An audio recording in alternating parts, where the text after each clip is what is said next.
아멘.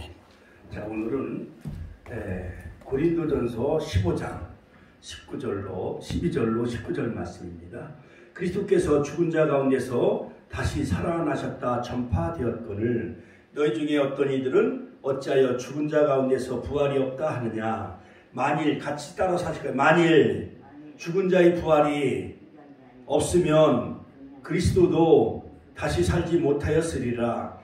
그리스도께서 만일 다시 살지 못하셨으면 우리의 전파하는 것도 헛것이요 너의 믿음도 헛것이며 또 우리가 하나님의 거짓 증인으로 발견되리니 우리가 하나님이 그리스도를 다시 살리셨다고 증거하였습니다. 만일 죽은 자가 다시 사는 것이 없으면 하나님이 그리스도를 다시 살리시지 아니하셨으리라. 만일 죽은 자가 다시 사는 것이 없으면 그리스도도 다시 사신 것이 없었을 터이요 그리스도께서 다시 사신 것이 없으면 너희의 믿음도 헛되고 너희가 여전히 죄 가운데 있을 것이요 또한 그리스도 안에서 잠자는 자도 망하였으리니 만일 그리스도 안에서 우리의 바라는 것이 다만 이생뿐이면 모든 사람 가운데 우리가 더욱 불쌍한 자리라. 자, 부활의 확실성 같이 한번 따라서 할까요? 부활의 확실성. 지난주 부활 후 첫 번째 주일 고린도전서 15장을 중심으로 부활장에 관해서 제가 말씀을 전했지요. 이어서 고린도전서 15장에 기록된 부활의 논증 또한 부활의 변증 부활의 확실성을 우리가 이 시간 수요일은 성경 공부니까 우리가 말씀 공부를 통해서 저와 여러분들이 함께 은혜를 나누고자 합니다. 여러분, 우리가 가장 중요한 주님을 믿는 그 근거는 뭐냐? 고린도전서 15장에서도 사도 바울은 부활을 논증할 때 자, 성경대로 그리스도께서 우리 죄를 위하여 죽으시고 같이 한번 따라서 할까요? 성경대로 믿는 신앙이에요. 성경대로 그리스도께서 우리 죄를 위하여 죽으시고 장사 지낸 바 되었다가 성경대로 사흘 만에 다시 살아나사. 할렐루야. 그러므로 우리가 믿는 그 신앙은 성경대로 믿어야 돼. 성경대로. 내가 복음, 내가 내 어떠한 의지나 내 주장과 내 이론과 철학을 가지고 믿는 것은 그것은 모래 위에 집을 짓는 것처럼 금방 무너질 수밖에 없는 거야. 할렐루야. 그러므로 우리는 성경대로 믿어야 됩니다. 그러므로 성경대로 그리스도께서 우리 죄를 위하여 죽으셨고 할렐루야. 그 다음에 성경대로 사흘 만에 다시 살아나셨다. 할렐루야. 그러므로 성경대로 우리를 위하여 주님이 죽으셨고 성경대로 또한 장사 지낸 바 되어졌다가 사흘 만에 다시 살아나신 그 십자가와 부활. 그러므로 사도 바울은 분명히 성경대로 즉 우리를 위하여 죽으시고 또한 성경대로 사흘 만에 살아나신 것을 성경이 구약에 예언되어져 있고 성경이 분명히 밝히 증거하고 있는 것을 근거로 해서 사도 바울은 부활장을 말하고 있는 것을 볼 수가 있습니다. 그러므로 뭐든지 확실한 그 증거가 있어야 돼요. 그러므로 자, 부활의 네 가지 근거는 뭐냐면 첫 번째는 신약성경 앞부분을 차지하는 사복음서 마태복음, 마가복음, 누가복음, 요한복음 이 사복음서가 모두 다 예수님의 부활을 증거하고 있습니다. 그러므로 사복음서는 모두 AD 약 100년 이전에 그러니까 예수님이 AD 주후 약 30년경에 십자가에 못 박히시고 부활하시고 승천하셨다고 한다면 거의 다 마가복음 그 다음에 사도 바울이 갈라디아서를 가장 먼저 집필하죠. AD 주후 약 58년경 60년경 마가복음도 약 60년 65년경 그러므로 거의 50년 또는 60년대로 추정을 합니다. 마가복음 그 다음에 마태복음은 50년에서 70년경 그 다음에 누가복음은 60년에서 80년경 예수님이 요한복음은 50년에서 85년 사이에 기록한 것으로 성경학자들은 그렇게 다 보고 있는 거예요. 그러므로 자, 우리가 일제시대를 말할 때 우리가 학교에서 배운 역사서를 근거를 해서 우리가 1910년 한일합방이 이루어지고 1945년 우리나라가 광복을 했구나. 이거 역사가 다 증명하고 있잖아요. 그렇지요? 그뿐만 아니라 우리 권사님 마냥 일제시대에 살으셨던 분, 그러니까는 한일합방이 1910년도에 일어났으니까는 지금부터 약 113년 전이요. 그리고 해방을 맞이한 해가 1945년이니까 지금부터 약 한 78년경. 그러므로 우리 권사님은 그때 한 16살 정도 되셨죠? 15살? 그렇지요. 그때 기억이 생생하게 기억이 나지요.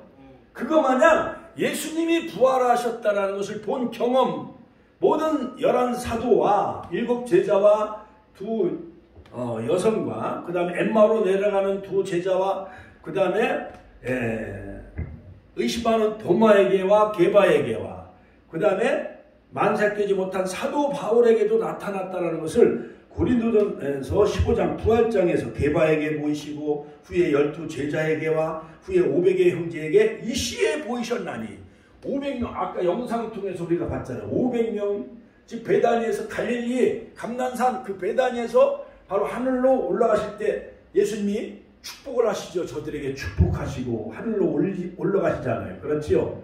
그러므로 갈릴리 사람들아 어찌하여 하늘을 쳐다보느냐? 사도행전 1장 12절 너희들이 본 예수 그리스도는 너희들이 본 그대로 다시 오신다고 말씀하시잖아요. 그렇지요? 자, 그거 마냥 그때에 살아있는 그 부활을 본 경험자들이 살아있을 때 주 약 50년, 60년경, 70년경, 또한 85년경 그들이 생존해 있을 때에 예수님이 부활하신 모습을 본 그 목격자들이 즉 기록한 마가복음, 마태복음 이런 모든 그런 누가복음, 요한복음 그 모든 기록한 사복음사가 생생하게 예수님의 부활을 목격한 것을 그대로 기록한 거잖아요. 그렇죠? 그러므로 이것은 거짓말을 할 수가 있어요? 이것은 분명한 확실한 거예요. 분명한 확실한 거예요. 그렇죠? 그 다음에 두 번째는 뭐냐? 두 번째는 구전. 같이 한번 따라해. 구전. 이야기에서 이제 막 전해 내려오는 거예요. 예를 들어서 뭐 세월호 그저께가 이제 뭐 세월호 9주년 저 진도 앞바다 팽목항에 세월호가 수학여행을 가던 안산에 있는 많은 그 고등학교 학생들이 배가 막 침몰해서 거의 한 300여 명이 그 진도 바닷가에서 그냥 바닷가에 그냥 침몰해서 다 죽었잖아요. 거기서 구조받은 생생한 살아온 사람들은 그때의 모든 그 상황을 생생하게 다 기억하고 알고 있잖아요. 그렇지요?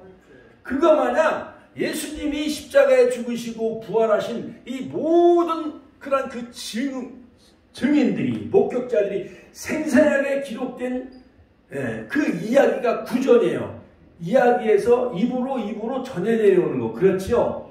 옛날 이야기 마냥 그 춘향이와 뭐 이도령에 관한 그 춘향전 이야기도 입에서 입으로 전해 내려오잖아요. 그렇죠? 그거 마냥 물론 그것을 뛰어넘는 거지만은 그때 당시에는 녹음기나 영상 기술이 없었어요. 그렇지만은 그들이 어떠한 신앙 고백과 찬송과 설교, 요약 등의 형태로 신약 성경이 그대로 옮겨져 있는 곳을 찾아 거슬러 올라가면 그것이 어디서부터 이렇게 거슬러 오고 또한 많이 번져나가는가. 고린도전서 15장 3절 8절 학자들은 이 구절이 바울이 심한 지 3년 만에 예루살렘에 베드로와 야고보를 찾았을 때에 그들에게 신앙 고백을 전해드리는 것으로 보고 있는 거예요. 고린도전서 15장 3절 8절에 내가 받은 것을 먼저 너희에게 전하였노니 이는 성경대로 그리스도께서 우리 죄를 위하여 죽으시고 또한 장사 지낸 바 되었다가 3일 만에 사흘 만에 다시 살아나사 게바에게 보이시고 베드로에게 보이시고 그 다음에 후에 12제자에게와 제자들과 그 다음에 그 후에 500의 형제 일시에 보이셨나니 하면서 이것이 즉 사도들에 의해서 받은 거예요. 그래서 사도 바울도 사도들에 의해서 받은 그 내용을 구전을 그렇게 사도들에 의해서 입으로 회자되어진 거예요. 자, 그 다음에 세 번째는 뭐냐? 기록문서. 같이 한번 따라. 기록문서. 우리가 신학대학교, 신학대학원에서 배울 때는 이것은 예수님의 어록이라고 해요. 어록. 또는 큐자로. 그 다음에 여러 가지 마가의 문서. 그 다음에 여러 가지 예수님의 어록. 그 이후에 베드로의 안수받은 그 사도의 사도가 바로 속사도라고 하는데 그 교부 중에 클레멘트와 그 다음에 터툴리안 이런 사람들은 다 베드로의 제자예요. 베드로에게 안수받은 그 사도의 터툴리안과 클레멘트 이런 사람들이 쓴 어떠한 편지나 기록 문서에 보면은 예수님의 부활에 관한 내용이 다 기록되어 있어요. 그 다음에 사도 요한의 제자였던 오르겐, 폴리갑, AD 약 110년경 빌립보 교회에게 편지를 쓴 어떠한 사도 요한의 제자였던 그 폴리갑에 의해서 이것이 쓴 그 기록 문서나 편지에도 예수님의 부활이 기록되어 있다는 겁니다. 마지막으로는 빈 무덤. 같이 한번 따라서 빈 무덤. 자, 시신이 무덤 속에 그대로 있었다면 왜 굳이 훔쳐갔다고 말하는가? 이는 무덤이 비어 있었기 때문에 나온 얘기다. 자, 그러므로 여러분 모든 불교의 교주인 석가나 유교의 창시자인 공자나 그 다음에 이슬람의 창시자 마호멧은 다 무덤이 있어요, 없어요? 있어요. 그 다음에 소련 공산주의 혁명을 일으킨 레닌, 스탈린, 모택동, 김일성은 다 그들은 썩은 시체에다 방부제를 넣어가지고 그걸 보관하고 있잖아요. 그게 참 어리석은 거예요. 죽은 사람은 땅에 묻어서 빨리 썩어서 흙으로 들어가야 되지. 그러니까 흉측하고 그러니까 그들 공산주의는 그렇게 못 살아요. 인간의 인권을 유린하고 모든 사유재산을 다 국가에서 몰수하잖아요. 자, 그 외에 예수님의 부활에 입증하는 6가지 팩트가 있는데 자, 첫 번째는 뭐냐? 예수님께서 본디오 빌라도에 의해 십자가에 못 박여 죽으셨다. 이것이 첫 번째 팩트예요. 두 번째 팩트는 뭐냐? 분명히 예수님은 빌라도에 의해 십자가에 못 박혀 죽으셨고 그 다음에 두 번째는 예수님은 죽은 후 아리마대 요셉의 무덤에 분명히 묻히셨어요. 그 다음에 세 번째 팩트는 뭐냐? 예수님이 십자가 놓여있던 무덤이 그 어마어마한 장정이 6명이 굴려도 힘들 만큼 설악산에 가면 그 흔들바위 있잖아요. 흔들바위. 어마어마한 흔들바위. 그것이 맷돌 마냥 맷돌보다도 어마어마하게 맷돌 크기 한 30배 이상 크는 60배 정도 이상 크는 그 어마어마한 그 돌 있잖아요.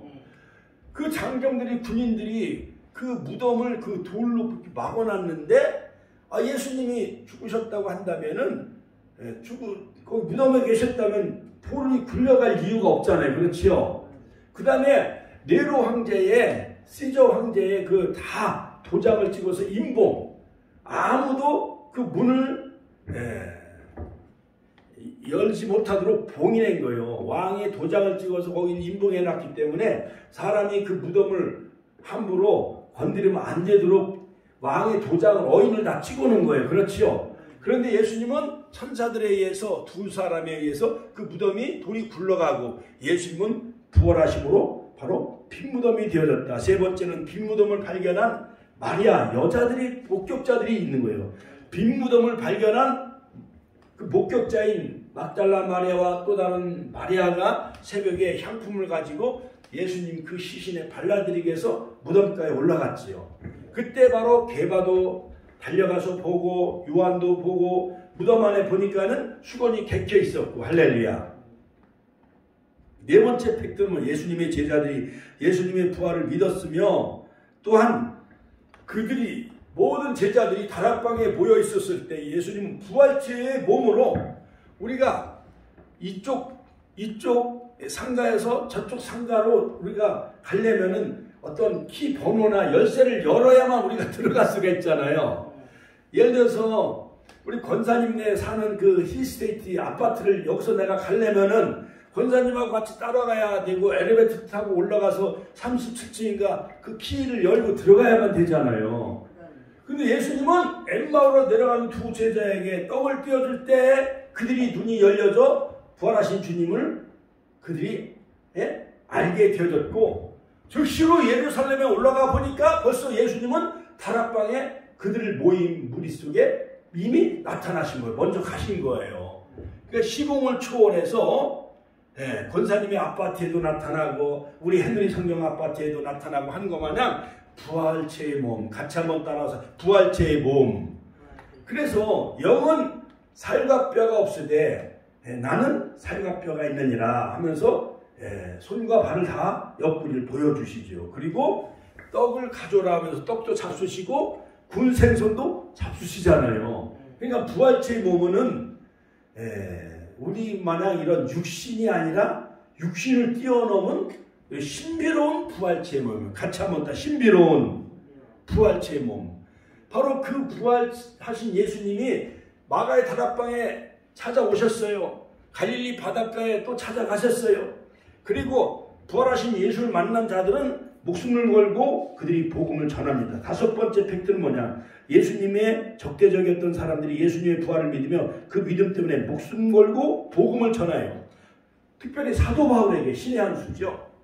예수님을 믿는 기독교인들을 다 체포하고 잡아 죽이고 옥에 가두었던 적대하는 사람들에게도 나타나서 그들이 변화돼 가지고 오히려 예수님의 부활을 전하는 복음 증거자가 되어진 거예요. 여섯 번째는 마지막으로는 신의 한 수. 같이 한번 따라 신의 한 수.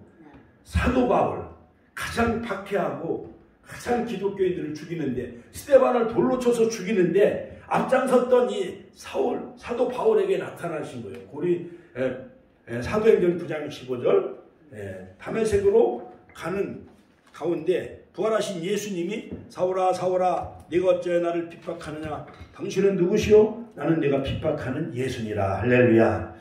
자, 그러므로 이 기독교의 신앙은 부활의 사건으로 출발되어졌다고 볼 수가 있습니다. 그러므로 바울의 말처럼 그리스도의 부활이 없었다면 우리의 믿음도 헛것이요. 같이 한번 따라서 그리스도의 부활이 없다면 우리의 믿음이 헛것이 될 것이고 고린도전서 15장 17절 믿는 사람이 다 불쌍한 사람이 될 것이라. 고린도전서 15장 17절 만약 그리스도의 부활이 없다면 제자들은 아직도 갈릴리 어부 생활로 되돌아가고 말았을 것입니다. 그러나 그들은 배와 굴을 다 버려두고 부활하신 주님을 만나고 목격한 그들은 바로 로마에 가서 베드로는 십자가에 거꾸로 못 박혀 순교의 길을 걸어가지요. 쿠어바디스 도미네 유명한 그 센케비치 같은 쿠어바디스 도미네라는 그 영화에 보면은 베드로가 너무 네로 황제가 박해를 많이 하니까 이 베드로가 박해를 피해서 도망가요. 그 로마를 탈출해서 다른 나라로 아프리카로 도망가는 그러한 그 장면이 쿠어바디스 도미네 그 영화와 소설책에 나옵니다. 자, 그런데 한참 막 가는데 부활하신 예수님, 부활체의 그 예수님이 딱 나타나요.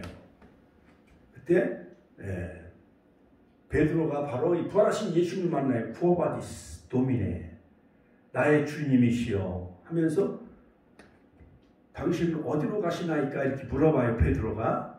그러니까는 양떼를 버리고 간 그 형제들을 위하여 내가 다시 로마에 다시 간다 이렇게 주님이 말씀하셔요. 그러니까 거기서 베드로가 무릎 꿇고 부활하신 주님을 만나고 다시 양떼를 버리고 간 그곳을 향해서 사자들의 맹수들의 밥이 되어지고 원형 경기장에 그들이 다 죽어가고 하면서 그들은 끝까지 찬양으로 하나님 앞에 영광을 돌리잖아요. 그 영화 속에 보면. 그래서 베드로는 오히려 그 양떼들을 버리고 간 그곳에 가서 다시 부활하신 주님을 전하다가 바로 십자가에 거꾸로 못 박혀 순교의 길을 걸어가지요. 여러분, 오늘날 목회자들이 교인들이 막 아무리 오지 아니하고 교회가 막 지하실에 텅텅 비고 아무리 복음을 전하도 전도해도 건빵전도 파라솔전도해도 성도들이 교회로 오지 않아. 그러니까 목사들이 교회를 다 때려치고 문을 닫고 그냥 직장 생활하면서 해외로 나간 사람도 있고 그냥 돈 벌러 간 사람들도 많이 있어요. 그거 마냥 베드로도 이제는 막 예수님은 이제 십자가에 못 박히시고 이제 부활하신 주님을 목적을 했었어도 요한복음 21장 요한의 아들 시몬아 내가 나를 사랑하느냐 내 양을 먹이라. 요한의 아들 시몬아 내가 나를 사랑하느냐 내 어린 양을 먹이라. 요한의 아들 시몬아 네가 나를 사랑하느냐 내 양을 치라. 예. 하면서 그 예수님은 내 양을 먹이라 하면서 내 양을 치라 하면서 바로 베드로에게 위임명령을 내리시죠. 그때 바로 베드로가 내가 주를 사랑하는 줄 주께서 아시나이다. 처음에는 예수님은 아가파오, 내가 정말 아가파오 하나님의 사랑으로 내 어린 양을 내가 나를 사랑하느냐 물었는데 베드로는 필레오, 우정적으로 필레오로 대답을 해요. 내가 주를 사랑하는 줄 주께서 아시나이다 하면서 아침 조과를 숯불에다가 구운 생선을 구워가지고 베드로를 아침 밥상을 차려줘요. 그러면서 내 양을 먹이라 내 양을 치라 위임명령을 했지요. 자, 그럼에도 불구하고 이 베드로는 로마를 탈출해서 그 코바드스 도민의 영화에 보면 도망을 가요. 그때 부활하신 주님을 만나요. 그래서 베드로가 다시 회심하고 다시 로마에 가서 복음을 전하다 거꾸로 이제 십자가에 못 박혀 순교의 길을 걸어가지요. 자, 그러므로 여러분 부활을 부정하는 많은 이론들이 있어요. 기절설, 탈진한 상태에서 다시 깨어나는 것이다. 그 다음에 도난설, 어떤 맹신자들, 제자들이 그 시체를 도둑질해 가는 것이다. 그 다음에 환상설, 예수님의 제자들이 환상을 보았을 것이다. 그 다음에 여러 가지 많은 기절설, 그 다음에 여러 가지 무덤 오인설 등 여러 가지 많은 잘못된 학설과 이론들이 많이 있지만은 그러나 그것은 다 허구에 불과한 것이요. 그러므로 부활의 확실성은 바로 성경이 증거하고 있어요. 같이 한번 다 성경이 증거하고 있다. 구약성경 10편 16편 10절 이는 내 영혼을 음부에서 버리지 아니하시며. 그러므로 또 두 번째 예수 그리스도가 친히 예언하셨습니다. 예수님께서 자기가 예루살렘에 올라가 장로들과 대제사장들과 서기관들에게 많은 고난을 받고 죽임을 당한 후에 제3일에 살아나야 할 것을 제자들에게 비로소 가르치시니 가이사랴 필리포에서 마태복음 16장 그 다음에 마태복음 17장 변화산상에서 갈릴리의 변화산상에서 그 다음에 예루살렘에 올라가는 길 베다니에서 그 다음에 예루살렘 그 베다니에서 막달라 마리아에게 기름 부음 받았을 때에 그러므로 예수님은 살아계실 때도 평소에 늘 내가 예루살렘에 올라가 장로들과 대제사장들과 서기관들에게 많은 고난을 받고 죽임을 당한 후에 제3일에 살아나야 할 것을 평소에 늘 제자들에게 가르치셨어요. 그러나 제자들은 믿었어요? 안 믿었어요? 안 믿었어. 만약에 우리 권사님이나 우리 성도님들한테 내가 이제 막 40일 금식하고 내가 저 아프리카나 저 중국에 가서 막 내가 선교사 하다가 나 죽으면 더 이상 나를 찾지 마시오. 그러면은 많은 권사님과 집사님들이 이걸 진실 사실로 받아들여요? 그냥 목사님이 하시는 얘기겠지. 그냥 농담으로 여겨요. 농담으로 여기잖아요. 그러니까 제자들도 다 농담으로 하는 줄 아는 거예요. 그 다음에 열한 사도, 세 번째 열한 사도들이 증거합니다. 친히 살아나심을 나타나셨어요. 40일 동안 예수님은 그들에게 다 보이셨어요. 하나님 나라의 일을 말씀하셨고 사도행전 1장 3절 그 다음에 마태복음 28장 1절로 9절 누가복음 24장 13절로 17절. 자, 그러므로 세 번째 마지막 결론적으로 이 고린도전서 13장에 보면 이 부활에 대한 확실성을 분명히 우리에게 잘 말해주고 있는데 부활이 없다면 예수 그리스도는 살지 못하셨을 것이다. 만일 부활이 없다면 예수님이 다시 살아나실 수 없었을 것이다. 고린도전서 15장 13절 만약 그리스도의 부활이 없었다면 불의가 이긴 결과가 되었을 것이고 그 다음에 미움이 사랑을 이긴 결과가 되었을 것이고 과학이 신앙을 이긴 결과가 되었을 것이다. 그러므로 그리스도의 부활은 이 같은 도전을 다 전부 물리치고 승리하셨어요. 모든 인간의 어떠한 상식과 어떠한 모든 그런 예상을 뛰어넘고 예수님은 부활로 승리하신 거예요. 하나님께 영광의 박수 올려드립시다. 할렐루야. 또한 두 번째 부활의 필요성은 하나님의 아들이심을 입증해 주시는 근거가 되어졌습니다. 예수님은 인간으로 완전히 죽었고 하나님의 아들로 완전히 부활하셨는데 이것을 우리도 다시 부활할 수 있다는 것을 신앙을 우리에게 소망을 심어주셨어. 예수님이 부활의 천년왕가 되셨기 때문에 바로 그 자석이 못이나 또한 여러가지 쇠붙이, 옷빈 이런 쇠붙이 같은 걸 이렇게 자석이 딱 끌어당기듯이 예수님이 부활의 천년왕가 되셨기 때문에 우리가 부활하신 예수님을 믿고 또한 예수님이 십자가에 죽으신 것을 믿는 우리도 다 예수님처럼 부활할 것을 여러분 확실히 믿으시기를 주의 이름으로 축원합니다.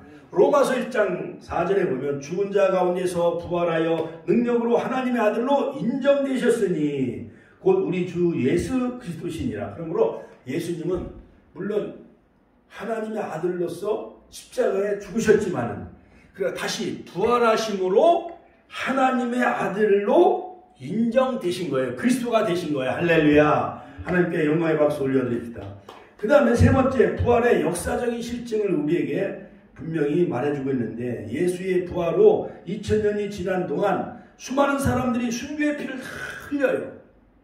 이 사실이 바로 증거하고 있는데 유럽과 북미, 남미, 아시아의 부흥은 예수님이 부활했다는 증거예요. 예수님이 부활함으로 아프리카나 유럽뿐만 아니라 전 세계 2000년 동안 저 미국도 청교도에 세워졌잖아요. 지금부터 약 한 300년 전에. 그러니까 기독교 나라인 미국이 전 세계를 다 제패잖아요. 군사, 과학, 경제, 그 다음에 선교. 그러므로 하나님은 그 나라를 통해서 세계 복음화를 이루신 거예요. 자, 그러므로 2000년 동안 이 복음이 식어지지 아니하고 전 세계 복음이 증거되어졌다는 것은 예수님이 부활했다는 거예요? 부활하지 않았다는 거예요?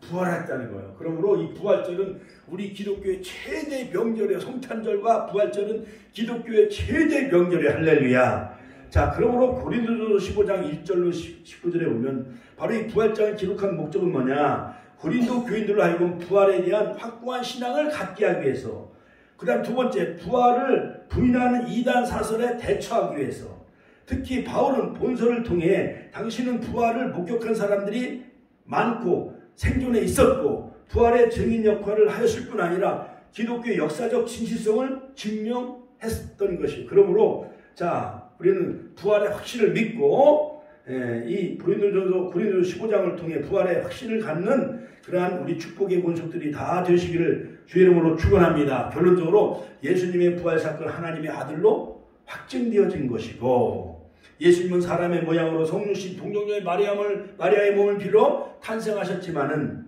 그러나 인류 구속을 완성하시고 로마서 1장 4절 죽은 자 가운데서 부활하여 능력으로 하나님의 아들로 인정되신 거예요. 할렐루야. 만약 예수님이 그냥 십자가에 죽고만 끝나버렸다고 한다면 모든 역사가들은 다 예수님은 실패자이다, 하나님의 아들이 아니다, 그러면서 뭐 기절설, 뭐 도난설, 뭐 한상설, 무덤 오인설 이런 것이 난무할 거예요. 아마 기독교는 2000년 가지 못했을 거예요. 그러나 부활은 우리에게 영생과 소망이 되어지기 때문에 바로 우리는 이 목숨을 걸고 우리가 앞으로 30년 더 살는지 40년 더 살는지 20년 더 살는지, 데살로니가서 4장 13절 16절에면 주의 호령과 천사장의 나팔소리로 친히 강림하실 때 주 안에서 죽은 자들이 먼저 살아나고 우리도 공중에 끌어올려 주를 영접하리니. 할렐루야. 그때는 나팔 불 때 이명순, 나팔 불 때 윤자문, 나팔 불 때 정정숙, 박재현, 남조세남, 종남상은 이렇게 부를 때 잔치 참여하겠네. 할렐루야. 할렐루야. 이 부활이 있기 때문에 우리 생명력이 있는 거예요. 불교는 생명력이 없어요. 철학이요. 자연으로 돌아갑니다. 유교는 상강오륜 도덕에 불과한 거예요. 그러나 기독교만이 부활과 생명과 진리예요. 할렐루야. 하나님께 영광의 박수 올려드립니다. 또 그리스도의 부활은 하나님의 의가 확립되어진 사실인 것입니다. 수많은 영웅 호걸 절세가인 제사도 죽음의 세력 앞에 허무한 인생으로 다 끝나버려요. 진시황도, 또한 항우 장사도, 나폴레옹도, 그 다음에 여러가지 알렉산더 대왕도 다 죽었어요. 그러나 성경에 보면 구약의 에녹과 엘리야와 이런 사람들은 죽지 아니하고 변화체로 하늘로 승천한 것을 우리에게 다 구약은 우리에게 바로 부활이 있음을 우리에게 분명히 말해주고 있는 거예요. 그런데 아브라함이 창세기 22장에 모리아산에 독자 아들 백세에 준 아들 이삭을 제물로 바쳤을 때 아브라함의 믿음 가운데는 독자 아들 이삭을 죽은 자 가운데서 살릴 것을 믿었어요, 안 믿었어요? 믿은 거예요. 그러니까 로마서 4장에 보면 아브라함뿐만 아니라 죽은 자 가운데서 살리신 예수 그리스도를 믿는 그 믿음이 있는 자에게는 아브라함처럼 우리를 의롭다 인정해 주시겠다는 거예요. 우리는 의인 되어지고 할렐루야. 예수님이 십자가에 죽으시고 부활하시고 우리는 더 이상 죄인이 아니요 의인이 되어진 거예요. 할렐루야. 세 번째 부활은 진리의 승리인 사건입니다. 요한복음 11장 25절 나는 부활이요 생명이니 나를 믿는 자는 죽어도 살겠고 무릇 살아서 나를 믿는 자는 영원히 죽지 아니하리라. 영원한 산소망이 되게 하셨죠. 베드로전서 1장 3절 찬송하리로다 우리 주 예수 그리스도 아버지 하나님이 그 많으신 긍휼대로 거듭나게 하사 산소망이 있게 하시며 할렐루야. 예수 그리스도의 죽은 자 가운데서 부활하심으로 말미암아 우리를 거듭나게 하시고 산소망이 있게 하셨다. 할렐루야. 여러분 1815년 6월에 영국 해군과 프랑스 해군이 워터루에서 전쟁을 치르고 있었습니다. 지금부터 약 한 200년 전 얘기예요. 자, 그러면 그때 무전시설이 없었기 때문에 범선에서 보내는 이 신호 사인을 가지고 해안에서는 육안으로 야 영국군이 이겼는가 졌는가 패했는가. 그전에는 지금은 뭐 핸드폰도 있고 무전기도 있지만 그때는요 여러가지 수신호 같은 거 천에다가 뭐 이렇게 써가지고 패했는가 승리했는가 그 사인을 보낼 수밖에 없었어요. 범선에서 보내는 신호를 해안에서 육안으로 식별하는 그러한 걸 가지고 전세의 판걸음을 확인할 때 영국 군인은 해전을 치르고 있는 웰링턴 장군으로부터 보내오는 전쟁의 결과에 대한 소식을 초조하게 기다리고 있었습니다. 드디어 바닷가에서 싸우고 있는 영국 해군들이 범선으로부터 신호가 오기 시작을 했어요. 그걸 발견했는데 그때 신호의 내용은 웰링턴이 패했다라는 신호였어요. 자, 그래서 영국 국민들은 패배감과 절망에 빠지고 슬픔에 잠겨 있었어요. 웰링턴 장군이 패했다. 그 비보를 전하고 바다는 자욱한 안개로 가득 차고 말았었어요. 이 소식은 영국 전역에 다 퍼져나갔어요. 프랑스와의 그러한 그 전쟁에서 웰링턴 장군이 패했다. 안개가 껴있기 때문에 육안으로 잘 식별할 수가 없었어요. 그런데 얼마 후 이제 해가 떠오르고 안개가 이제 거치고 나니까는 다시 그 쓴 내용을 다시 확인해 보니까는 이 소식은 영국 전역에 다시 퍼졌는데 얼마 후 안개가 퍼졌어요. 안개가 참 거쳤어요. 배로부터 다시 신호가 왔는데 웰링턴이 적을 패배시켰다. 같이 한번 따라서 웰링턴이 적군을 패배시켰다. 나머지 글자는 안개 때문에 식별할 수가 없고 보이지 않아서 웰링턴 장군이 패배인 줄만 알았어. 근데 안개가 거치고 나니까는 멀리도 보이잖아요. 웰링턴 장군이 패배시켰다. 승리했다. 그런 소식이 하나님께 영광의 박수 올려드립시다. 할렐루야. 자, 그러나 예수님이 십자가에 못 박히자 마귀가 3일 동안 쾌절을 외쳤습니다. 자기네가 승리인 줄만 알았어요. 그러나 3일 만에 무덤문을 여시고 부활로 승리하셨잖아요. 웰링턴 장군이 프랑스를 다 적군을 물리치고 패배시켰는데 안개 때문에 글씨가 잘 안 보이는 거예요. 패인 줄만 알았어. 그런데 태양이 떠오르고 안개가 거치니까 웰링턴 장군이 적을 패배시켰다. 그래서 영국이 온 국민들이 자존감과 승리의 기쁨에 잠겨게 되어졌다는 거예요. 할렐루야. 바로 예수님은 죽음을 패배시켰어요. 죄를 다 패배시켰어요. 이 중요한 사실이에요. 죽음을 패배시키고 죽음을 정복한 사람이 없어. 인류 역사 가운데. 아담의 죄로 말미암아 모든 인류에게 사망이 왕노릇하게 되어진 거예요. 그런데 마지막 아담으로서 예수님이 사망을 다 패배시켰어. 죄도 패배시켰어. 사탄도 다 물리치셨어. 할렐루야. 사망과 죄와 사탄을 다 정복하시고 부활로 승리하신 줄로 믿으시길 주 이름으로 축원합니다. 결론적으로 기독교는 부활과 생명인 것입니다. 구약에 예언되어졌고 신약이 다 복음서가 증거하고 있고 예수님이 친히 말씀하셨고 그 다음에 목격자들이 증언하고 있습니다. 우리도 부활할 것을 믿습니다. 우리도 승리할 것을 믿습니다. 우리도 주의 일에 더욱 힘쓰시고 견고하며 흔들리지 않기를 주의 이름으로 축원합니다. 오늘도 이 말씀을 붙잡고 여러분 부활의 소망을 갖고 부활의 복음을 전하는 메신저 말투스 증인이다 되시길 주의 이름으로 축원합니다. 주의 아무나 신의 통로를 기다렸습니다.